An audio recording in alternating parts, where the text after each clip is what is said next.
Carlos, hoy no tenemos deportes porque tu majestad está en Puerto Rico. Ah, qué bien. Vamos a decirte que estos días, este fin de semana, fue muy extraño, como siempre. Sí. Lo primero es que el Viernes Santo, por tradición, no salen los diarios impresos. Sí. El sábado, algunos se hacen los locos Ajá. por razones económicas Sí, sale. y no salen. Y el domingo, natural, que nunca salen, porque no salen los domingos.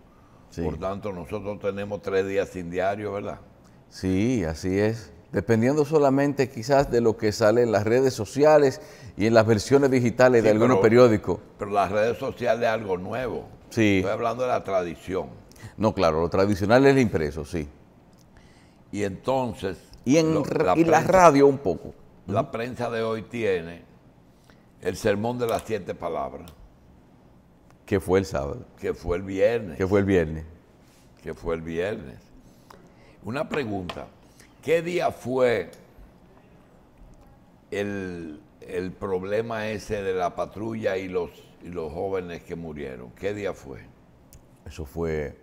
¿Fue jueves, viernes, Eso sábado? Eso fue...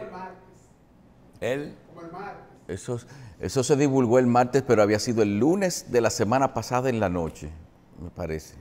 Es decir, que hace 8 días hoy. Pues mira, ese hecho se llevó toda la información de la semana. Y todavía hoy de lo que se habla es de eso. Pero hasta ahora lo que hay es una realidad. Y es una patrulla en las inmediaciones de Villa Altagracia, compuesta por 4 policías,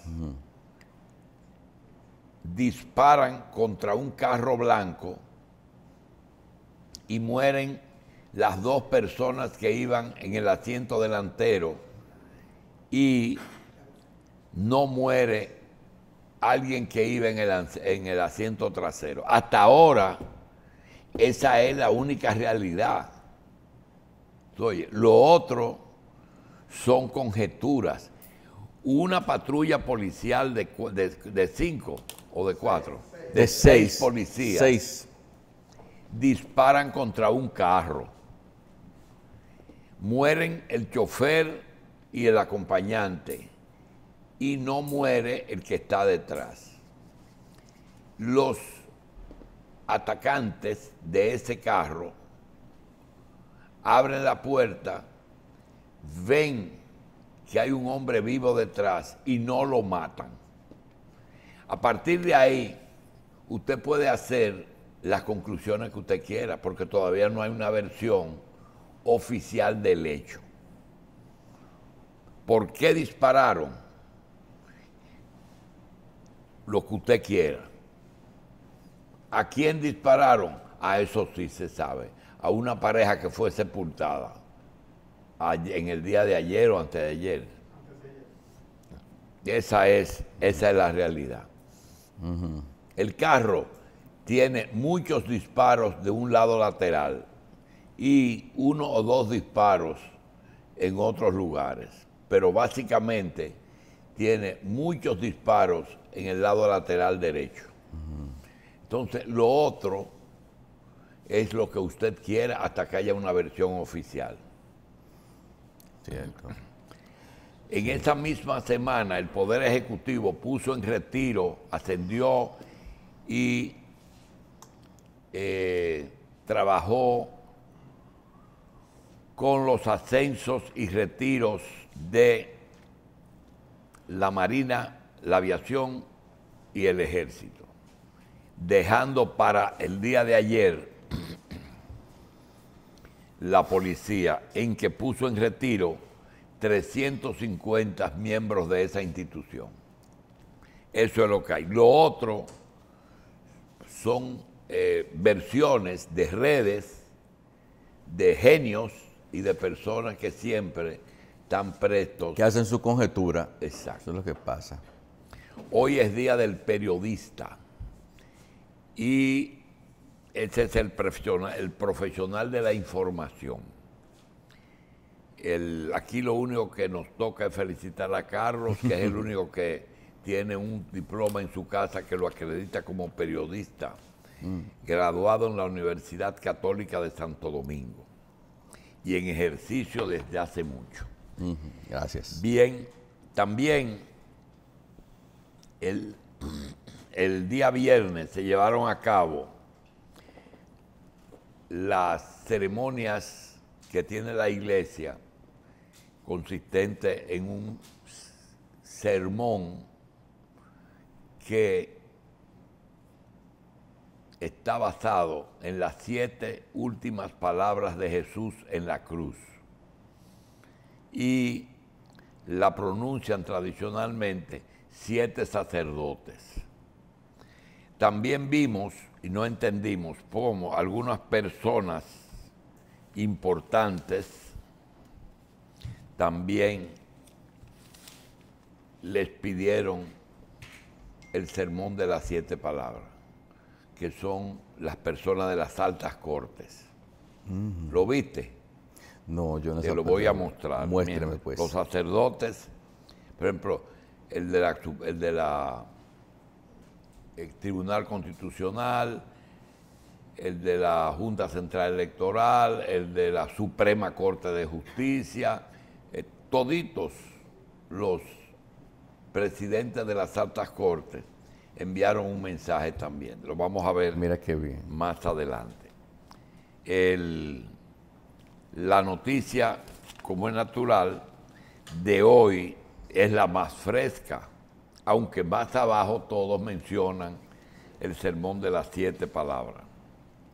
Eso es lo que se mueve aquí, ¿verdad? Hay un pronunciamiento de uno de los sacerdotes que dijo en uno de sus sermones que hay periodistas que ejercen el chantaje. Tanto la presidenta del colegio como otras instituciones le pidieron a la iglesia que identifiquen a los periodistas que ejercen el chantaje. Harían un gran favor, sí, si lo hacen de esa manera. Ajá, porque de eso hay prueba, ¿verdad?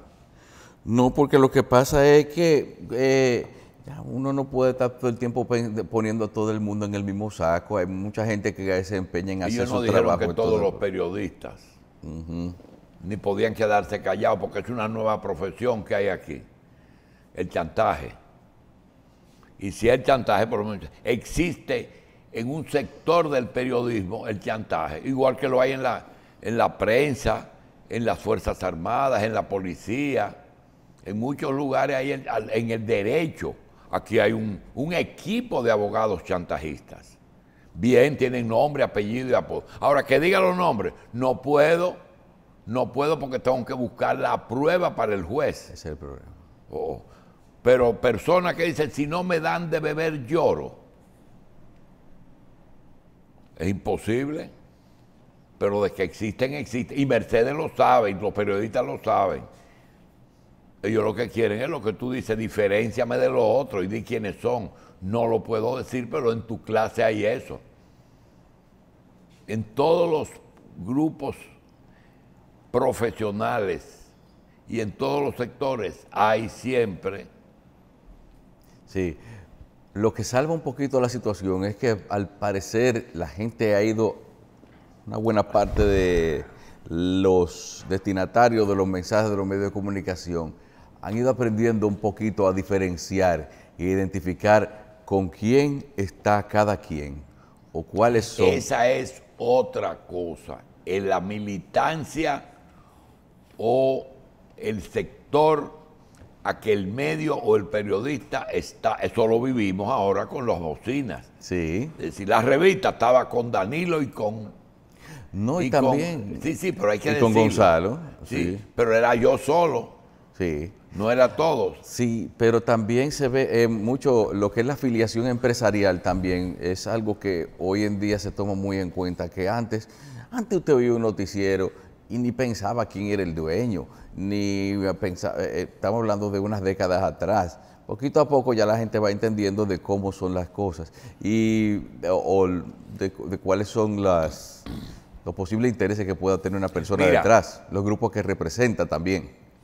Esto ha llegado a un punto de que las famosas ruedas de prensa, aquí hay políticos que ya saben a quienes responden lo que hacen las preguntas. Sí. Y siempre ha sido así. Ahí hay un video que en un consejo de gobierno o de la Comisión de Desarrollo, al final, un periodista le pregunta al doctor Balaguer algo y Balaguer le dice, más bien esa es una pregunta capciosa, Sí. pero también se usa que el dueño dice, ¿quién cubre salud pública? Fulano, mire, dígale al que cubre salud pública que le pregunte al ministro cuántas vacunas se compraron, cuántas llegaron, cuánto costaron. ¿Por qué? Porque el dueño del medio a lo mejor es suplidor de medicina. Sí. Eso es todo. Una vez en un acto del Día del Periodista, los dos que cubríamos la misma fuente en diferentes horarios, fuimos a tomar una foto con el presidente. Y lo primero que nos dice él, miren, el jefe de ustedes estuvo por aquí hoy. ¿Cómo? Mire. Miren que el jefe de ustedes estaba aquí conmigo ya. y por Sí, aquí, así ya es. eso fue un mensaje clarito. En ese entonces, en esa época, hace muchos años ya. Bien. Como decíamos, la prensa tiene muchos refritos. Tiene refritos de 2 y de 3 días. ¿Verdad? Sí. Hay, No, algo, doctor, hay algo que no aparece hoy y es el inventario de los muertos durante el feriado de Semana Santa. Feriado de ¿Te Semana acuerdas? Santa. Sí, claro. Mire, doctor, en periodismo, en lo que es la jefatura de redacción, hay una técnica que se llama la técnica de la nevera, doctor, que es hacerse unos cuantos reportajes que no pierdan vigencia para tenerlos guardados para días como estos, que hay como poca fuente donde conseguir noticias, y por eso usted se va a encontrar quizás muchas noticias ahí. Vamos a ver los números de Semana Santa dentro de la pandemia. Sí, verdad, doctor. Oiga, usted pudo ver cuántas fotos de aglomeraciones de cosas, de gente en las playas. Bueno, el boletín 381 de Epidemiología de Salud Pública habla de 254.295 confirmados, 159 casos nuevos, 3.346 defunciones, 5 nuevas. ¿Cuántas nuevas? 5, Esta es la noticia más importante. que nada más se De murieron todos 5 esos gente. números. Sí.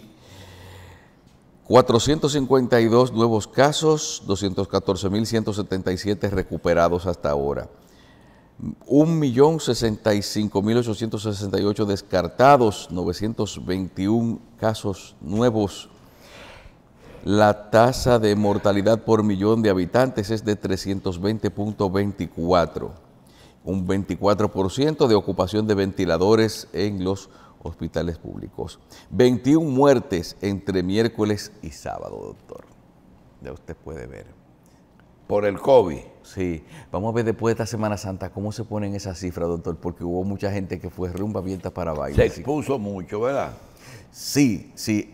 Quizás en lugares abiertos y hay que ver si sin mucho distanciamiento social, como se pudo ver que en algunos centros, en unos enclaves hoteleros, turísticos, había mucha gente que estaba muy de cerca sin ningún tipo de distanciamiento, pero por lo menos en lo que eran recintos cerrados, algunas personas tenían sus precauciones. Pero movimiento de personas como nunca se vio este fin de semana, esta Semana Santa recién concluida precisamente en todo esto.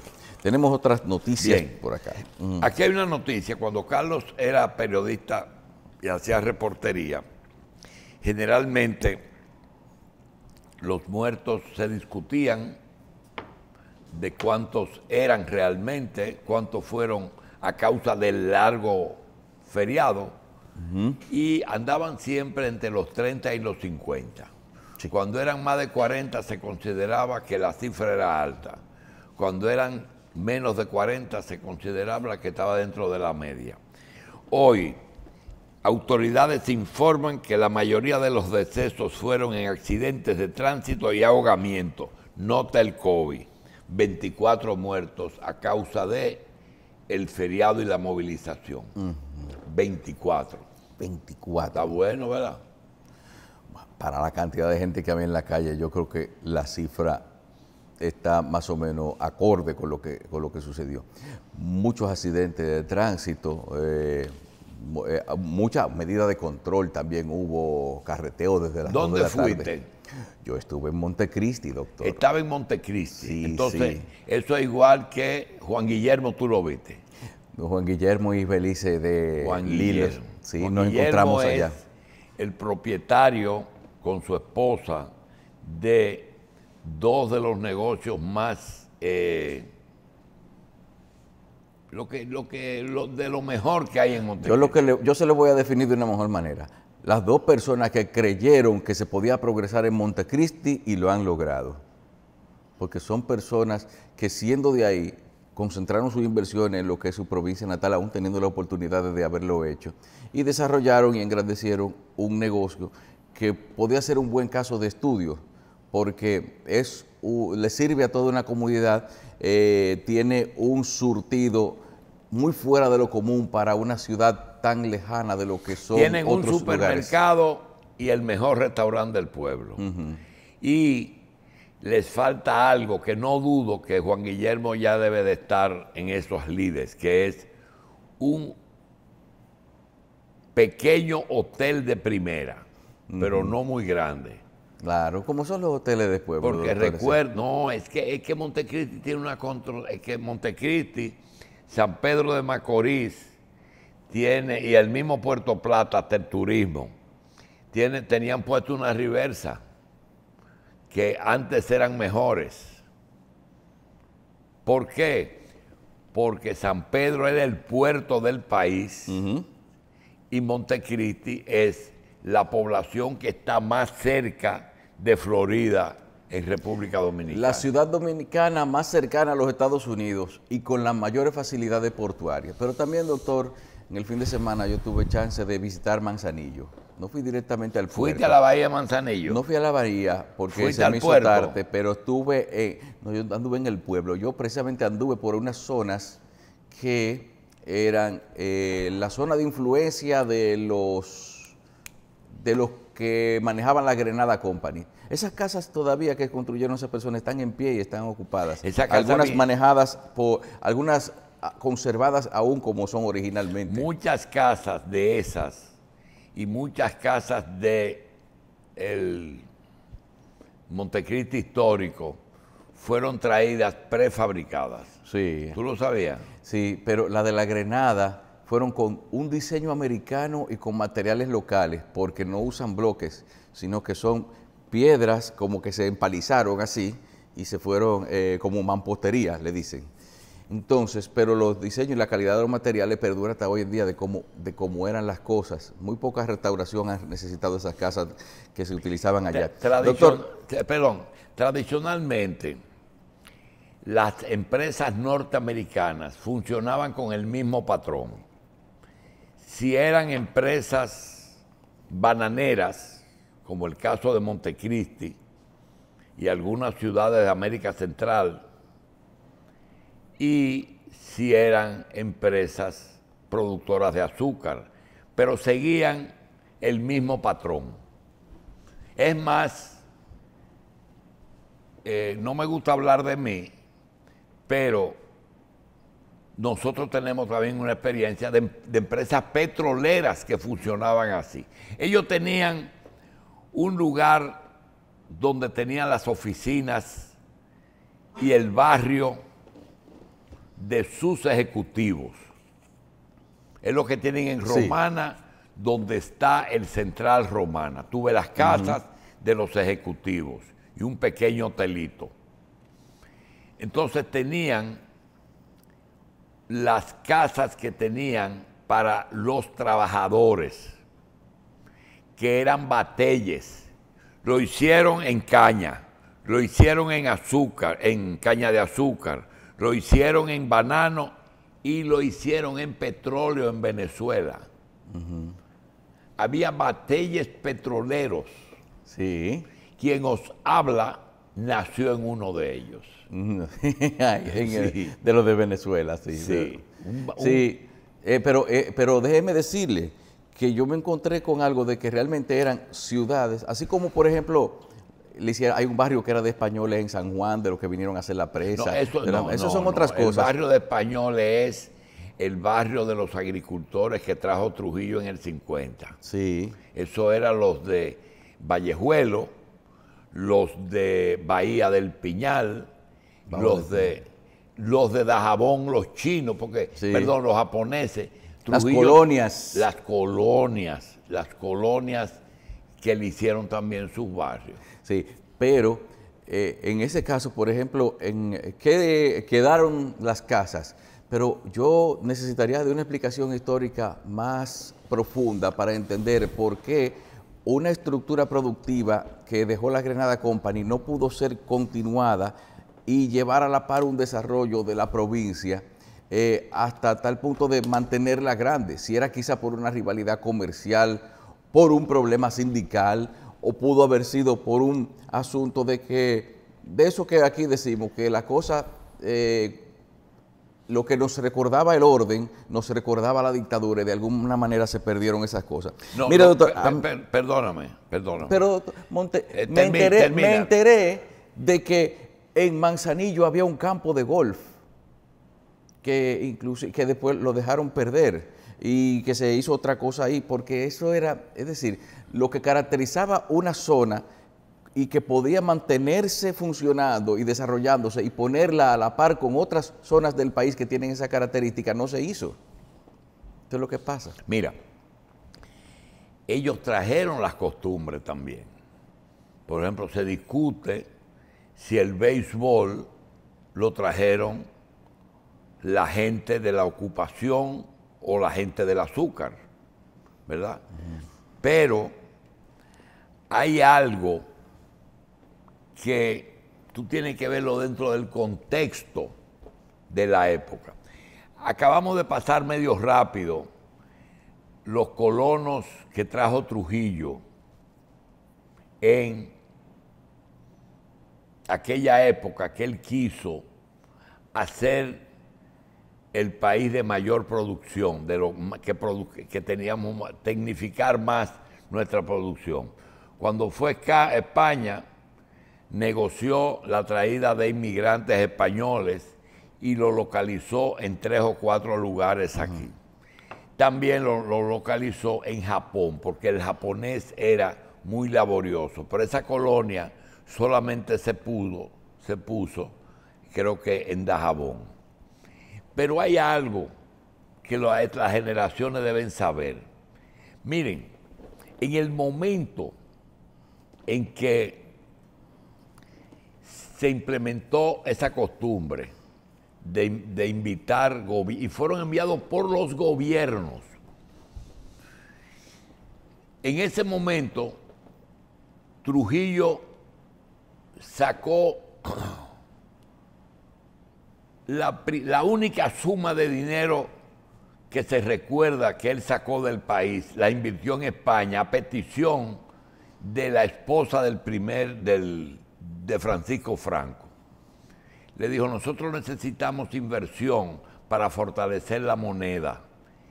Y Trujillo invirtió $5 millones en esa época en España. En Japón pasó algo interesantísimo. En la época que se invitó a los agricultores japoneses a venir al país, Japón atravesaba una crisis de posguerra. Y resulta que los japoneses en esa época salieron de Japón a trabajar a otras naciones. ¿Qué pasó? que en ese momento la industria japonesa estaba desacreditada. Yo recuerdo que los primeros vehículos japoneses, que eran Toyotas, se le decía, no hay una marca que esté más de acuerdo con la calidad de ese vehículo. Eso es un Toyo. Y en ese momento salen de Japón esos agricultores y después sale ese vehículo que luego se convirtió en un ícono de la en el más vendido del mundo automovilismo, y en calidad, y Japón en todo, en tecnología y en todo. Pero ¿qué pasó? Que cuando se desarrolla Japón, la gente de Dajabón, los japoneses, no gozaron del desarrollo de Japón y se quedaron atrasados con el subdesarrollo de República Dominicana. Sí. ¿Por qué? Porque al matar a Trujillo tampoco le cumplieron lo que tenían que hacerle, que era entregarle las tierras y el título de esa propiedad. Y se quedaron tan pobres como los dominicanos. Ahí hay un video de Rosselló diciéndole al país desde Constanza que Trujillo era el mejor gobernante de aquí. ¿Qué fue lo que pasó? ¿Qué? Que los japoneses demandaron al gobierno de Japón hace 5 o 10 años. Dice, ustedes nos mandaron para acá, se desarrollaron y nos dejaron aquí pasando trabajo. Y a muchos los indemnizaron. Por eso es que en Japón, en Dajabón, solamente queda Shigetome de Kimio Shigetome. Sí. Sí. Algunos, hay hasta un militar de ellos. Pero eso es, ellos demandaron al gobierno porque lo mandaron para un lugar, se desarrollaron ellos y ellos no se desarrollaron aquí. Sí, esa es una explicación sobre lo que pasó con esa colonia. Vamos a una pausa. Vamos a una pausa, doctor.